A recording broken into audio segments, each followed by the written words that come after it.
Gauri Suryavanshi, S मराठीमध्ये आपलं स्वागत। वळूया आजच्या बातमीकडे।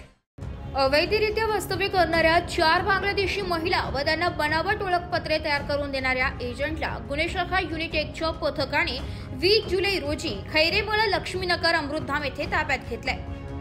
याबद्दल अधिक माहिती अशी की गुन्हे शाखा उपायुक्त किरणकुमार चव्हाण यांनी पत्रकार परिषदेत दिलेल्या माहितीनुसार गुन्हे शाखा युनिट 1 कडील अंबड पोलीस स्टेशन कडील सहाय्यक पोलीस निरीक्षक प्रताप गिरी यांना गुप्त बातमीदारामार्फत माहिती मिळाली की खैरेमळा लक्ष्मीनगर येथे काही बांगलादेशी महिला अवैधरित्या वास्तव्यास आहे। सदरची बातमी गुन्हे शाखा युनिट 1च्या वरिष्ठ पोलीस निरीक्षक मधुकर गड यांना देण्यात आली। त्यानुसार सदर ठिकाणी सापळा रचून मायशा हबीब शेख, निशान मिहिर शेख, झुमुर हसन शेख व रिहाना जलील गाजी तसेच बनावट कागदपत्रे तयार करून येणारा नवजीत भवनदास याला ताब्यात घेण्यात आले। पुढील तपासासाठी त्यांना पंचवटी पोलिसांच्या ताब्यात देण्यात आले। सदरची उल्लेखनीय कामगिरी वरिष्ठांच्या मार्गदर्शनाखाली गुन्हे शाखा युनिट 1च्या पथकाने यशस्वीरित्या राबवली आहे।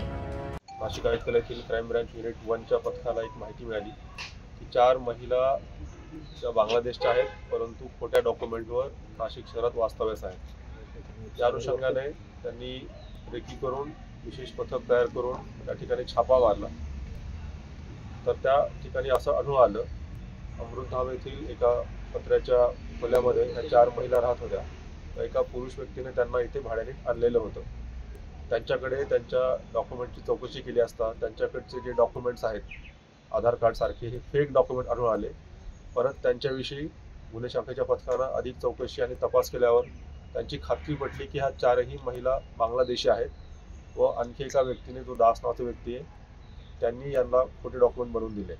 यावरून या 4 व्यक्तींना, 4 महिलांना तसेच एक पुरुष यांना अटक करण्यात आलेली आहे आणि त्यांच्या विरुद्ध विविध कायद्यान्वये तसेच पारपत्र अधिनियम याच्यान्वये गुन्हा दाखल करण्यात आलेला आहे आणि पुढील तपास सुरू आहे। महिला सुरत येथून इथे आलेली अशी प्राथमिक माहिती आहे। त्यातील 2 महिला 1 वर्षापासून या ठिकाणी आहेत आणि काही नुकत्याच आल्याचं सांगत आहेत, परंतु नेमक्या त्या कधी आल्या, कुठल्या मार्गाने आल्या, त्यांच्याकडे आणखी इतर काही डॉक्युमेंट्स आहेत का किंवा त्यांचे आणखी इतर साथीदार आहेत का, याचा पुढील तपासामध्ये निष्पन्न होईल। अजून तरी असं काही स्पष्ट नाहीये। सध्या तरी परदेशी आहेत, बांगलादेशी आहेत आणि इंडियन त्यांच्याकडे कुठले व्हॅलिड डॉक्युमेंट नाही एवढं क्लिअर आहे। नेमकं त्यांचा येण्याचा उद्देश काय होता, पर्पज काय होता, हे तपासामध्ये स्पष्ट होईल। यापूर्वी देखील अशा प्रकारचा एक गुन्हा दाखल झाला होता।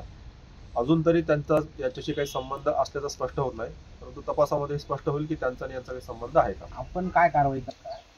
आता याच्यानंतर यांना माननीय न्यायालयापुढे हजर केलं जाईल आणि परत कोर्टाच्या निर्देशनाप्रमाणे पुढील डिपोटेशन वगैरे कारवाई होईल। सर किंवा पुरुष आहेत का बांगलादेश? सध्या तरी ह्या 4 महिला आपल्या निदर्शनास आलेल्या आहेत।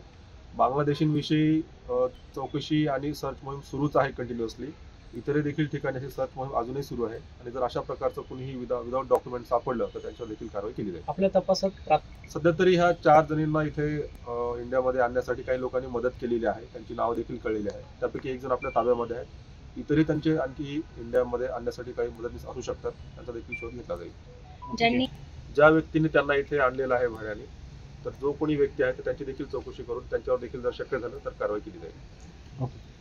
एस मराठी न्यूज साठी नाशिक शहर प्रतिनिधी नाशिक। अशाच नवीन ताज्या घडामोडी जाणून घेण्यासाठी आमच्या एस मराठी न्यूज चॅनलला लाईक करा, शेअर करा, सबस्क्राईब करा आणि बेल आयकॉनला क्लिक करायला विसरू नका।